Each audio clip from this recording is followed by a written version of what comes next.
Jabalpur high court के सामने स्थित कचहरी वाले बाबा साहब के आस्थाने पर चल रहे 5 दिवसीय उर्स में अकीदत का सैलाब उमड़ पड़ा। उर्स के पहले दिन से ही शुरू हुआ जायरीनों का हुजूम अब अपने शबाब पर पहुंच गया है। शहर के कोने कोने से अकीदतमंदों ने सजी हुई चादरें शरीफ बाबा साहब के दरबार में पेश की। देर रात तक भी बाबा साहब का आस्थाना या बाबा साहब के नारों से गूंजता रहा और हर उम्र के जायरीन अपनी मुरादें लेकर यहां पहुंच रहे थे। उर्स कमेटी के पदाधिकारियों द्वारा व्यवस्थाएं संभाली जा रही हैं। कव्वाली का समापन सलातो सलाम के साथ हुआ। कव्वाली उर्स शरीफ के चौथे दिन सूफियाना कव्वाल जनाब आमिल वारसी की कव्वाली का एहतमाम किया गया। खादिम दरगाह चंगेज़ खान ने शिरकत की गुजारिश की। जुमा नमाज बाद कचहरी दरगाह में रंग महफिल का एहतमाम किया गया और देश और अमन चैन के लिए दुआएं मांगी। हज़रत सैयद ख्वाजा अमीनुद्दीन चिश्ती बाबा साहब कचहरी वाले रहमतुल्लाह अलैह के आस्थाने पे 5 दिवसीय उर्स का प्रोग्राम चल रहा है, जिसमें आज चौथा चरण है, चौथे दिन है। और आज जनाब आमिल आरिफ कव्वाल साहब दिल्ली वालों का यहाँ प्रोग्राम चल रहा है, कार्यक्रम दे रहे हैं, दरगाह शरीफ में अपनी हाजिरी पेश कर रहे हैं और बहुत शानदार माहौल है, बहुत नूरानी महफिल चल रही है।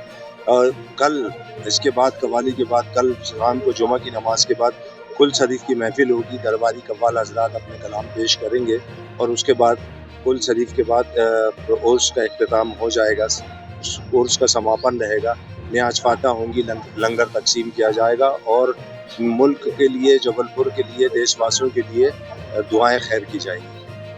जबलपुर के विक्टोरिया अस्पताल के सामने एक युवक मृत पड़ा मिला। ओमती पुलिस ने मृतक के अंतिम संस्कार के लिए गरीब नवाज कमेटी से संपर्क किया तो खुलासा हुआ मृतक आगा चौक रानीताल निवासी है और उसकी एकमात्र बहन दमोह में निवास करती है। इसके बाद गरीब नवाज कमेटी ने मृतक की बहन के हाथों तिलावरा घाट मुक्तिधाम में मृतक का अंतिम संस्कार कराया। बताया जाता है रानीताल आगा चौक निवासी राकेश सिंह ठाकुर उम्र 55 वर्ष विक्टोरिया अस्पताल के सामने मृत मिला। ओमती पुलिस ने सूचना मिलने के बाद पीएम के बाद मृतक के शव को गरीब नवाज कमेटी के सुपुर्द किया, जिसके बाद गरीब नवाज कमेटी सैयद इनायत अली ने आगा चौक में संपर्क किया तो मृतक के भतीजे ने संस्कार करने से मना कर दिया। पड़ोसिया से जानकारी मिली कि राकेश की एक बहन दमोह में रहती है, जिसके गरीब नवाज कमेटी ने मृतक की बहन से संपर्क किया और मृतक की बहन के हाथों मृतक का तिलावरा घाट मुक्तिधाम में अंतिम संस्कार किया। क्या मामला था? ये राकेश सिंह ठाकुर नाम है इस व्यक्ति का, जो विक्टोरिया के बाहर मतलब गेट के बाहर मरा हुआ कल मिला था। इसकी जानकारी थाना उनकी से दी गई रही गरीब नवाज कमेटी को। जब जाके वहाँ देखा तो इस व्यक्ति का नाम राकेश सिंह ठाकुर है, जो जीवित अवस्था में भी पहले हमने उसे एडमिट कराया रहा। उन्होंने ये बताया रहा कि हमारा कोई नहीं है। उन्होंने जो एड्रेस बताया रहा उस एड्रेस पे जाके पूछा तो उनकी एक बहन है जो कि दमोह में है। उनका नंबर प्राप्त होने के बाद हमने उनसे संपर्क किया और थाने की पुलिस ने भी संपर्क किया, जो कि आ गई वो दमोह से और उनके हाथों से ही तिलवारा मुक्तिधाम में उनके भाई का अंतिम संस्कार कराया गया गरीब नवाज कमेटी के द्वारा। उनकी उम्र होगी करीब 55-60 वर्ष। अम्मा क्या नाम है आपका? सविता ठाकुर। ये कौन थे आपके? हमारा भाई है। आप कहाँ के रहने वाले हो? हम दमोह के हैं। तो इसकी जानकारी कैसे लगी आपको? हमें पुलिस ने बताया। तो अब ये आप दमोह से आए हो? हाँ। तो इनका अंतिम संस्कार ये गरीब नवाज कमेटी वाले द्वारा हो रहा है। क्या करती हो आप? हम मजदूरी करते हैं। ये आपके भाई क्या करते रहे? वो भी मजदूरी करते थे। यहाँ जबलपुर में इनका कोई नहीं था? नहीं, कोई नहीं। तो आप जबलपुर शहर के मार्बल सिटी अस्पताल में फर्जीवाड़े का अनोखा मामला सामने आया। ओमती सीएसपी सोनू कुर्मी ने मामले की जानकारी देते हुए कहा कि अस्पताल में लगे डॉक्टर्स बोर्ड में जिस व्यक्ति का नाम लिखा था असल में वह पेंटर निकला। बोर्ड में फोटो भी किसी और की थी। एक महिला की उपचार के दौरान मौत होने पर अस्पताल की एक करतूत सामने आई। महिला के बेटे को आखिरी तक ये भी पता नहीं चला कि इलाज कौन कर रहा था।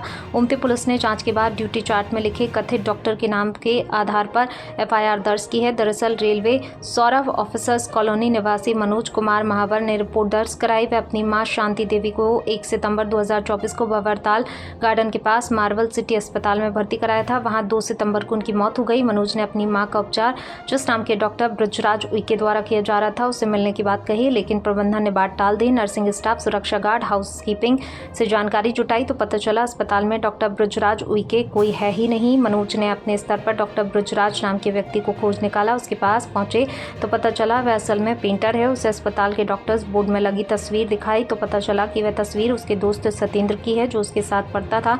इसके बाद मनोज ने फिर से अस्पताल में संपर्क किया और डॉक्टर उइके से मिलाने के लिए कहा। अस्पताल प्रबंधन ने फिर मिलाने से इनकार कर दिया। पीड़ित में अस्पताल प्रबंधन के खिलाफ घोर लापरवाही का आरोप लगाते हुए ओमती थाने में FIR दर्ज कराई गई है। पुलिस ने बताया आरोपी अभी फरार है। जी सर, जो हॉस्पिटल में डॉक्टर को बुखा रहे हैं पेंशन में, इसमें हमारे पास एक शिकायत प्राप्त हुई थी।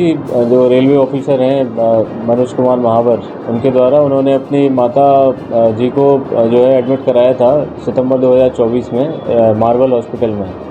वहाँ पे उनके इलाज के दौरान मृत्यु हो गई थी। मृत्यु जिन कारणों से हुई थी उन कारणों के संबंध में संबंधित शिकायतकर्ता हैं हमारे, उनके द्वारा डॉक्टर से जानना चाहा गया जब, तो उनको डॉक्टर से मिलने नहीं दिया गया। इस पर उनको संदेह हुआ और डॉक्टर के बारे में समस्त जानकारी उन्होंने जुटाना शुरू की, जिसमें उनको ये संदेह हुआ कि जो है संभवतः ये डॉक्टर फर्जी डॉक्टर हैं और जिसके आधार पर उन्होंने हमारे यहाँ शिकायत की थी। इस पर कार्रवाई करते हुए हमने जो शिकायत में जांच की थी उसमें कुछ ऐसे तथ्य निकले थे कि इन्होंने जो डॉक्टर थे ब्रजराज उइके, उनका असली नाम सत्येंद्र है, जो उनके एक स्कूल के मित्र थे ब्रजराज उइके, उनके नाम का सहारा लेके और उनके डॉक्यूमेंट को फॉर्ज करके यहाँ पे मार्बल सिटी हॉस्पिटल में जो है डॉक्टरी कर रहे थे। इस पर संज्ञान लेते हुए हमने IPC की धारा 419, 20, 467, 468 और 471 में जो है कायमी करते हुए इसको जो है अपराध में लिया है, विवेचना में लिया है। विवेचना में अभी जो तथ्य आएंगे उससे आपको अवगत कराया जाएगा और गिरफ्तारी के लिए भी टीम को लगा दिया गया। सर पूर्व में कई लोगों को इलाज किया होगा तो फिर टीम क्या काम, उसमें जांच में जो तथ्य आएंगे उससे आपको अवगत करा दिया जाएगा। और हॉस्पिटल प्रबंधन को कुछ FIR है? वही अभी चूँकि विवेचना प्रारंभिक स्तर में है तो अभी कुछ भी कहना ठीक नहीं है। आगे जो भी तथ्य है इसमें आएंगे, किसकी और लापरवाही है उन सबको भी इसमें जो है यदि अपराध बनता है तो उसमें कार्रवाई की जाएगी।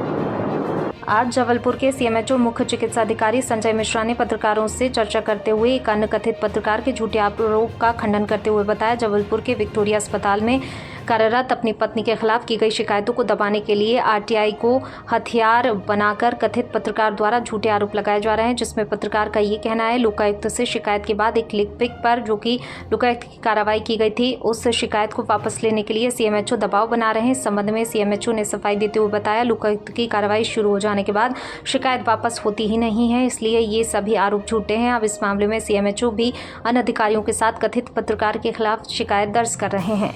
चल रहा है कि किसी व्यक्ति के द्वारा बार बार शिकायतें की जा रही है, कैसा क्या है ये? देखिए, जैसा कि आप पूछ रहे हैं तो हमारे यहाँ एक ANM का पद होता है। तो बरगी में पदस्थ एक हमारी ANM थी जो वर्तमान में अभी विक्टोरिया अस्पताल में कार्य कर रही हैं। तो उनके जो पति हैं शायद वो पत्रकार हैं और वो हम लोगों से बार बार ITI के माध्यम से जानकारी मांगते थे, जो जानकारी हम लगातार देते हैं। कोई भी RTI की जानकारी हम लोग रोकते नहीं हैं। कोई एक RTI उन्होंने सिविल सर्जन ऑफिस में शायद लगाई होगी जिसकी जानकारी उनको नहीं मिली, तो अपीलकर्ता अधिकारी क्षेत्रीय संचालक स्वास्थ्य सेवाएं जबलपुर होते हैं। तो वे उस दिन अपील के लिए कार्यालय में उपस्थित हुए थे और जब वो उपस्थित हुए तो ऐसे ही चर्चा के दौरान अभी पिछले दिनों हमारे ऑफिस की एक लिपिक को लोकायुक्त के द्वारा कुछ पैसे लेते हुए पकड़ा गया था। तो ये शिकायत इन्हीं सज्जन के द्वारा, जैसा कि मुझे ध्यान आ रहा है कि उनका नाम श्री राकेश है, के द्वारा लोकायुक्त में की गई थी और वो लोकायुक्त और उस कर्मचारी और शिकायतकर्ता के बीच की बात है, उसमें हम लोगों का कोई हस्तक्षेप नहीं होता है। मैंने उनसे सिर्फ चर्चा के दौरान यही कहा कि भाई हम आपकी आरटीआई हमेशा दे देते हैं और आपने जब भी कागज़ मांगे हैं कोई आरटीआई के माध्यम से आपको उपलब्ध कराए गए हैं। यदि आपको कोई आरटीआई से कागज़ नहीं मिल रहे थे तो आप मुझसे सीधे संपर्क कर सकते थे, और यदि हमारे लिपिक ने आपसे कोई मांग की थी उसकी शिकायत भी अधिकारी के स्वरूप में आप मुझे कर सकते थे, मैं उसका निवारण निश्चित रूप से करता हूँ।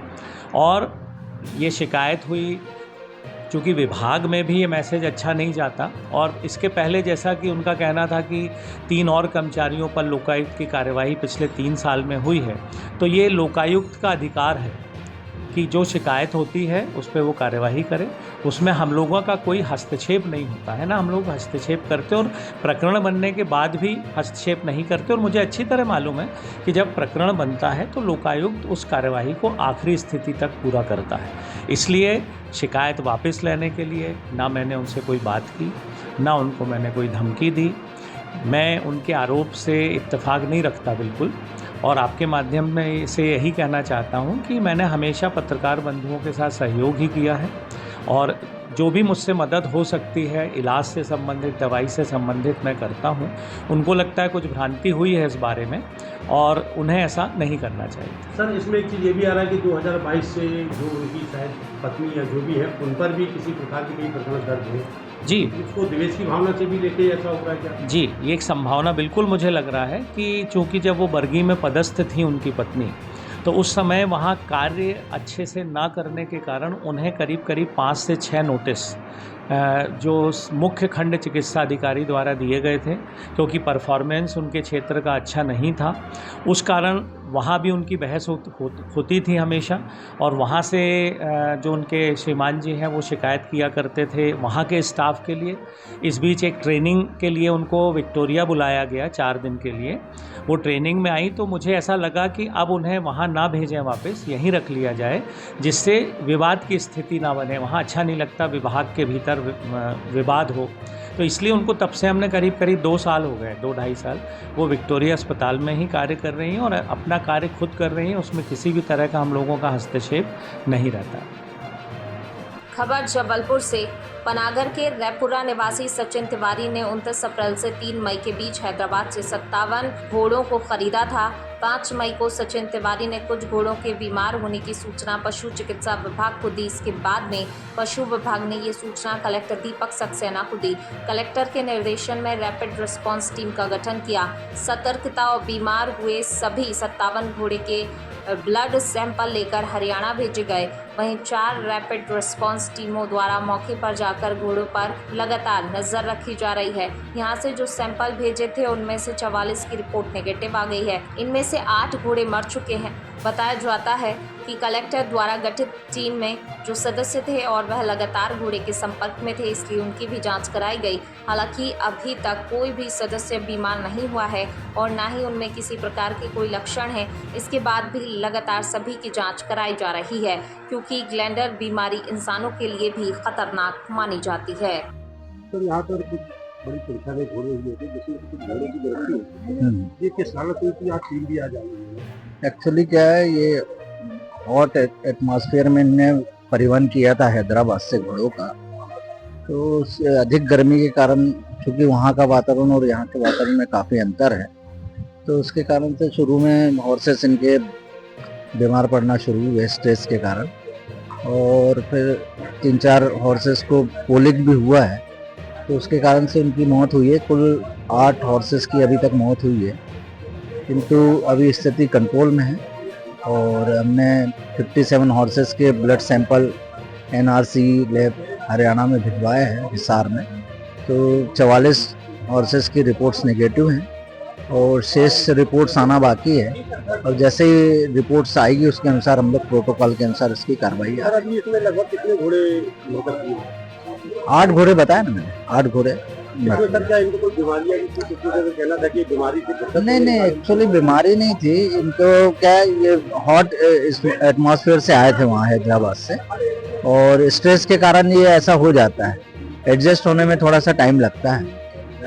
क्या यहाँ पर ये जगह जहाँ पर ये घोड़े रखे हुए क्या इनके लिए ये पर्याप्त वातावरण नहीं, एक्चुअली ये क्या कैटल शेड है ना, हॉर्सेस के लिए ये स्टड फॉर्म नहीं है एक्चुअली ये, तो उसके कारण से इनकी जो स्पेस है वो भी काफ़ी कम है और हाइट भी शेड की कम है, तो जिसके कारण से इन लोग उतने फ्रीली इनका मूवमेंट नहीं हो पा रहा है। तो इसको लेकर अभी शासन द्वारा इसमें क्या किसी प्रकार की कार्रवाई की जा रही है, जांच की जा रही है? नहीं, हम तो टेक्निकल इनको सपोर्ट कर रहे हैं ना, टेक्निकली हमारी जो टीम लगी हुई है, 4 टीम हमारी वेटनरी डिपार्टमेंट की लगी हुई है, तो अभी तो स्थिति बिल्कुल नियंत्रण में है और धीरे धीरे हॉर्सेस स्वस्थ हो रहे हैं, अभी कोई दिक्कत नहीं है। मैं डॉक्टर प्रफुल्ल मून, उप संचालक पशुपालन विभाग। खबर जबलपुर से। जिले में नशीले इंजेक्शन के कारोबार पर लगाम कसने और इस अपराध में लिप्त लोगों की पहचान कर उन्हें सजा दिलाने को लेकर जबलपुर पुलिस अधीक्षक ने सभी थाना प्रभारी को निर्देश दिए हैं ताकि समाज में नशीले इंजेक्शन के कारोबार पर रोकथाम लगाई जा सके। इसी कड़ी में जबलपुर के बेलबाग थाना अंतर्गत प्रेम सागर चौकी से नशीले इंजेक्शन के कारोबार में लिप्त एक आदमी को गिरफ्तार किया गया है, जिसके पास से 16 नशीले इंजेक्शन भी बरामद किए हैं। सीएसपी सोनू कुर्मी जानकारी के अनुसार पुलिस को मुखबिर से सूचना मिली कि प्रेम सागर चौकी के नजदीक मनोज वंशकार अपने पास नशीले इंजेक्शन रखे हुए हैं जो कि ग्राहक की तलाश में है। इसकी सूचना पर त्वरित कार्रवाई करते हुए बेलबाग पुलिस ने जहां आरोपी को नशीले इंजेक्शन के साथ गिरफ्तार किया। इसमें जो वरिष्ठ अधिकारियों के आदेश अनुसार नशीले पदार्थों के विरुद्ध हमारा जो अभियान चल रहा है उसके तहत आज एक सूचना मिली थी कि संतोष वंशकार नाम का व्यक्ति जो कि प्रेम सागर चौकी अंतर्गत बेलबाग थाना अंतर्गत रहने वाला है, उसके पास नशीले इंजेक्शन है। इस पर त्वरित कार्रवाई करते हुए थाना बेलबाग की टीम ने उसको गिरफ्तार किया, जिसके पास से 16 नंग कीमती एविल के नशीले इंजेक्शन जिनकी बाजार की कीमत 384 रुपये, जिनको ये बाजार में और लोगों के लिए अधिक कीमत पे बेचता था, उसको जब्त किया गया है और ड्रग कंट्रोल एक्ट की धारा 5/13 के तहत इसमें कार्रवाई की गई है। ये कहाँ से लाया था, उसको बेचने जाया था कहीं से? इस संबंध में अभी जो है पूछताछ की जा रही है। आरोपी से पूछताछ करके जो भी तथ्य सामने आएंगे उसके बारे में आपको अवगत कराएंगे।